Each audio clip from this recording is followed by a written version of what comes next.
Nesses últimos 2 anos, acho que o que o pessoal mais perdeu foi a saúde mental, né? Todos nós, né, fomos muito impactados com relação a isso.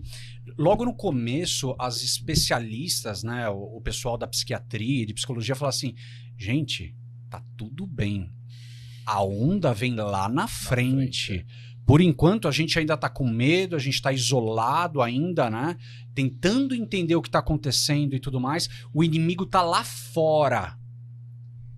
E esse inimigo, tipo, interno, ele foi se fortalecendo e tudo mais. E a partir daí, né, graças a Deus, a tecnologia, a ciência e tudo mais, né, esse grande pesadelo, na verdade, começou a ceder.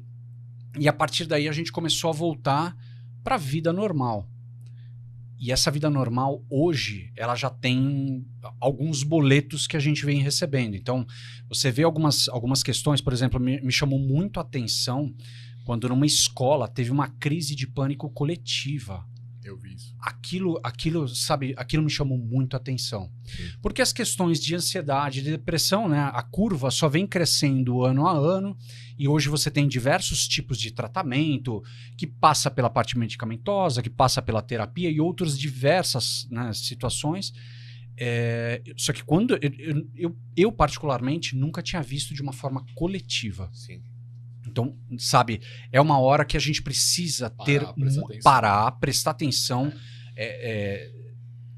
voltar, melhor dizendo, parar de olhar tanto para fora e começar a olhar um pouco mais para dentro. Mas eu acho interessante que essa tendência de crescimento, por exemplo, de pessoas com psicopatias ou problemas mentais ou depressão, ansiedade e tudo mais, já tinha um crescimento antes da pandemia.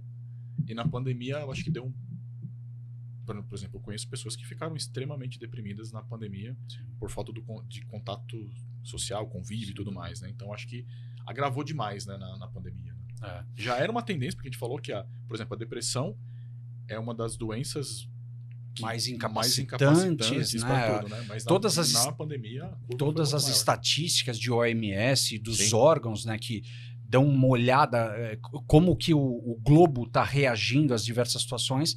Sem dúvida, a depressão estava em grande alerta lá. Desde 2012, eles sempre falavam que a partir de 2020 as coisas iam se agravar e muito. Sim.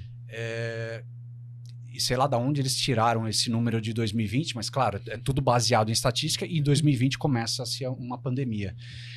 Mas foi muito curioso, porque no começo, na realidade, eu conversando direto com... Lembrando, eu sou um comunicador, eu não sou um psicólogo, não sou psiquiatra.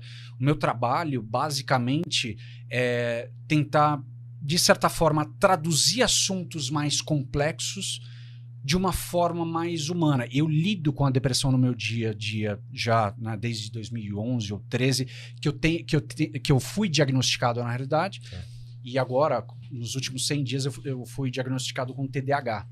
Então... Também?